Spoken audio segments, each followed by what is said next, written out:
high side. Murphy shooting, save a rebound on the view.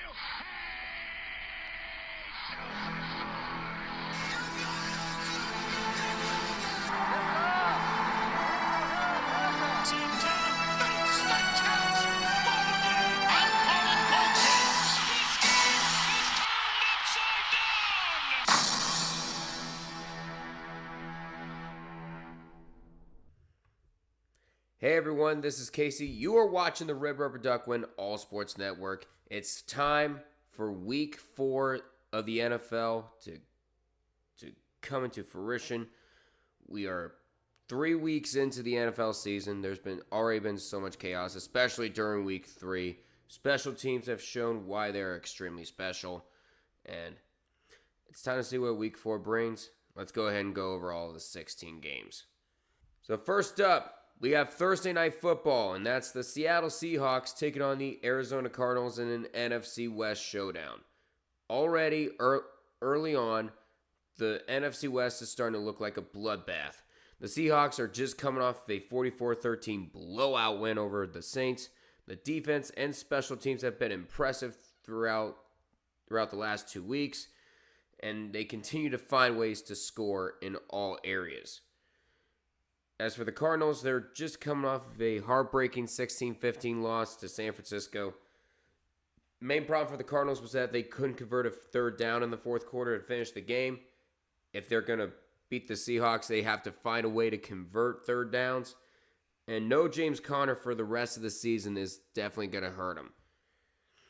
It's going to be difficult to pick, but I'm going to say the Seattle Seahawks take this one.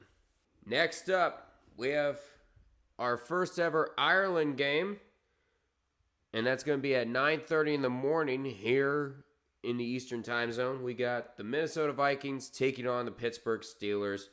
For Minnesota, this is the first of 2 back-to-back international games because they'll be playing the Browns next week in London. And for the Steelers, this is their last game before they reach an early bye. So the Vikings are coming off of a 48-10 win over Joe Burrowless Cincinnati Bengals. But the Vikings already also lost their quarterback in J.J. McCarthy, so Carson Wentz took over. And thanks to the defense, he hardly had to do anything. He was calm, he was focused, and definitely 2 defensive touchdowns will definitely seize the workload a little bit. As for the Steelers, the defense did all the work in a 21-14 win over New England, because the defense forced 5 turnovers, but they still managed to be outgained by the Patriots. But then again, that was the whole story of the Pittsburgh Steelers. They always get outgained, but they still find ways to win the game because the BS is real. However, if they're going to prevent less BS from happening, they have to work out a lot of kinks that need to be fixed for this offense. Well, I think it will happen. I think they're still going to rely on BS, and it's going to work again. I'm going to say the Pittsburgh Steelers win. Next up, we got the Washington Commanders taking on the Atlanta Falcons. The Commanders are coming off of a 41-24 win over Las Vegas. Marcus Mariota took over as Jaden Daniels was hurt, and he still led the offense to 400 yards. It looks like regardless of whoever's the field general, whether it's Jaden Daniels or Marcus Mariota, the team is going to look very, very dangerous. For the Falcons, they're coming off of probably their worst performance in years. A 30-0 shutout loss to the Carolina Panthers. An ugly performance from Michael Penix and the whole offense. They still outgained the Panthers by over 100 yards, but a whole lot of issues, like missed kicks. I bet you miss Younghoe Koo already, don't you? But I don't think the Falcons are going to be learning from their mistakes. I'm going to say the Commanders win this. Next up, we have a potential massacre on our hands. We got the New Orleans Saints traveling to Buffalo to take on the Bills. The Saints, of course, are coming off of a 44-13. Of course, are coming off that loss to Seattle. They were a disaster. The Saints were a disaster from the start, and they were extremely bad in all 3 areas: offense, defense, special teams. For the Bills, Josh Allen and James Cook have been the ultimate quarterback and running back duo. They're just coming off of a Thursday night win over the Dolphins. However, they did struggle to stop the Dolphins on third down defense. I think it was like 10 for 15 that they allowed the Dolphins to convert. But that's an easy fix. I'm going to say the Bills wash away the Saints. Next up, you have the Cleveland Browns taking on the Detroit Lions. The Browns are coming off of a huge upset win, 13-10 over Green Bay. And I've said it before, I think the Browns might have the best defense in football. People are always like, but the Browns are still bad. Yeah, it's because of the offense, not because of the defense. Myles Garrett and company, they've made Jordan Love's time a living hell last week, and they would have been 2-1 if it weren't for what happened during week 1. For the Lions, they went for it on 4th down 3 times in Baltimore, and they were perfect in all 3 times. They also got 225 yards on the ground thanks to Sonic and Knuckles. And of course, defense sacked Lamar 7 times. So look for this to be a defensive battle, but I'm going to say the Lions will come out on top. Next up, we have an AFC South showdown with the Tennessee Titans taking on the Houston Texans. Both of these teams are looking for a win, and badly. For the Titans, part of the Titans' blunder is because of coaching from Brian Callahan and forcing your kicker to kick 60-plus yarders when it's become clear that he can't hit those. And for the Texans, it's clear that CJ's sophomore slump is continuing. It also hurts that the offensive line is rushing him and stopping any rushing attack from happening. It's going to be difficult, but I'm going to say the Houston Texans finally break through and get their first win. Next up, we got the Carolina Panthers taking on the New England Patriots. For the Panthers, they're just coming off of a huge 30-0 win over the Falcons, like I said earlier. The defense made Penix's time a living hell, but the offense still has a little bit of kinks to work out. For the Patriots, they outgained the Steelers by more than 150 yards, so the offense isn't the problem. It's the fact that you have to limit the turnovers, especially in the red zone, and even better, inside the 5-yard line. That was what cost the Patriots against the Steelers. And those could be worked out. I'm going to say the Patriots win it over the Panthers. Next up, we got the Los Angeles Chargers taking on the New York Giants. Keenan Allen is enjoying being back in Los Angeles, and it clearly shows. And Justin Herbert's been turning into a magician at the right time in the last 3 games. For the Giants, the offense might be better off benching their magician in Russell Wilson. Because if you saw that ugly performance during Sunday Night Football, you might see why. And they've been held to under 10 points twice so far.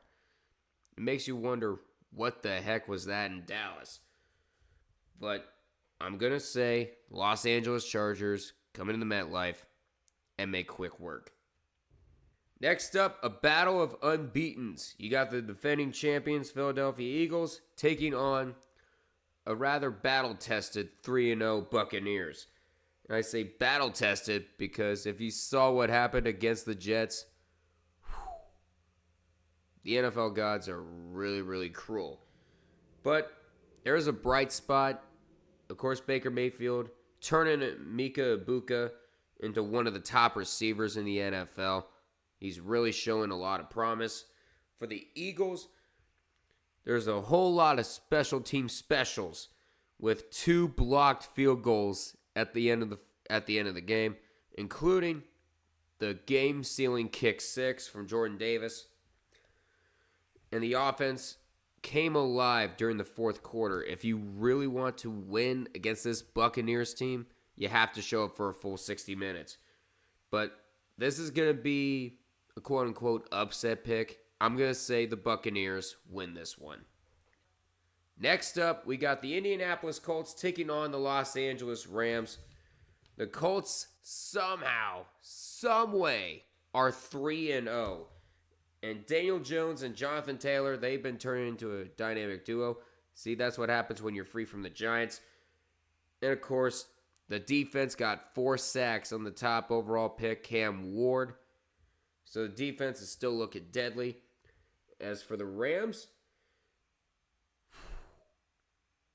they were in the game for 23 minutes, and then they just checked out. A failed fourth down, a blocked field goal, and a blocked field goal. Those were the Rams' last 3 possessions on offense.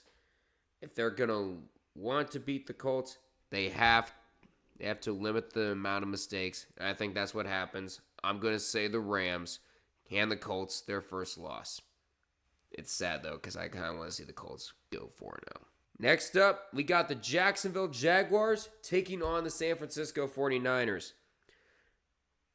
In their win against Houston, the Jaguars forced turnovers on Nico Collins and C.J. Stroud when it mattered the most, and the offense is slowly improving, like I mentioned they should last week, and then the defense is performing brilliantly. There's no doubt about that. As for the 49ers, Mac Jones struggled to put up points, trying to take over for Brock Purdy, and it doesn't help that you're losing Nick Bosa to an ACL injury. And I'm going to say that the Jaguars come into Santa Clara and beat the 49ers and hand them their first loss. Next up, one of these two teams is going to be 1-3. Let that sink in. The Baltimore Ravens taking on the Kansas City Chiefs. So, the Chiefs are just coming off their first win over the New York Giants. The offense is still not as explosive, but Tyquan Thornton is emerging as one of your top receivers. As for the defense, they're getting better week after week. As for the Ravens, King Henry the 22nd has come down with fumbleitis because he has at least one fumble in the last 3 games. And the defense lost the ability to stop anyone. You couldn't stop Sonic and Knuckles for the life of you. And I think that's going to cost you at Arrowhead. I'm going to say Kansas City becomes 2-2. Because like I said, this is Kansas City. They're not going to push the panic button just yet. Next up, we got the Chicago Bears taking on the Las Vegas Raiders. The Bears, of course, are coming off a huge 31-14 win over Dallas. Caleb Williams went off for 298 yards. And they managed to pick off the Dallas quarterback in the fourth quarter. I should say that because Dak got benched after 2 picks. As for the Raiders, the offense is still a work in progress, and they are continuing to get burned on defense as well as special teams. And I think the Bears are going to be eating that for breakfast, lunch, and dinner over in the Sin City. Give me Chicago. Next up, quite possibly the most anticipated Sunday night football game yet. The Green Bay Packers with the former Dallas Cowboys star edge rusher, Micah Parsons, taking on his former team in the Cowboys at Jerry World. This is going to be peak cinema already on paper. For the Packers, they're going to be playing pissed off because they did blow a 10-0 lead in the last 4 minutes against Cleveland. A pick, a blocked field goal, and you gave up 103 yards and 13 points in the fourth quarter. That's not going to sit well with Matt LaFleur. As for the Cowboys, they could not contain the amount of Apple turnovers they were baking. And the Bears went for nearly 400 yards. That should say something about the defense. And I think the Packers are going to get their bounce-back win. And Micah Parsons, I think, is going to sack Dak twice. That would be so poetic. Give me the Packers. Next up, we have a Monday night doubleheader this week. We have the New York Jets taking on the Miami Dolphins. For the Jets, the offense does not show up until the fourth quarter, and by then it's still too little, too late. No touchdowns in 3 quarters in the last 2 weeks for New York, and that's something that's got to be fixed. For the Dolphins, they almost upset the Bills, but costly mistakes ended that dream, especially with a late pick. But the Dolphins have shown that they can't compete despite being winless. And I think they will get their first win at Hard Rock Stadium. I'm going to say the Dolphins over the Jets. And finally, we have the Cincinnati Bengals taking on the Denver Broncos. Both of these teams are coming off losses. For the Bengals, they're coming off more than just one loss. They're just now seeing how dysfunctional the offense is without Joe Burrow. And producing 5 turnovers, and it's only going to get worse, I think. For the Broncos, Bo Nix is in his early stages of his sophomore slump, and the Orange Crush was unable to slow down Herbert in the fourth quarter. But you should be able to take advantage of a depleted Cincinnati Bengals squad. I'm going to say the Denver Broncos win it. But that is going to do it for me. I look forward to seeing you guys Sunday morning for the Minnesota Vikings taking on the Pittsburgh Steelers. Probably the earliest stream I probably got. See, I got plenty of coffee ready, and it's not even Sunday yet. But again, thank you for watching. Please feel free to like, comment, share this with your friends, and subscribe to the Red Rubber Duck on All Sports Network. At the time of this recording, we're actually getting close to 300. I would love to pass that before Sunday. But if we do pass it on Sunday, that would be just as fantastic. But thank you guys so much for watching. Until we meet again, I will see you all in the next one. Take care, you guys.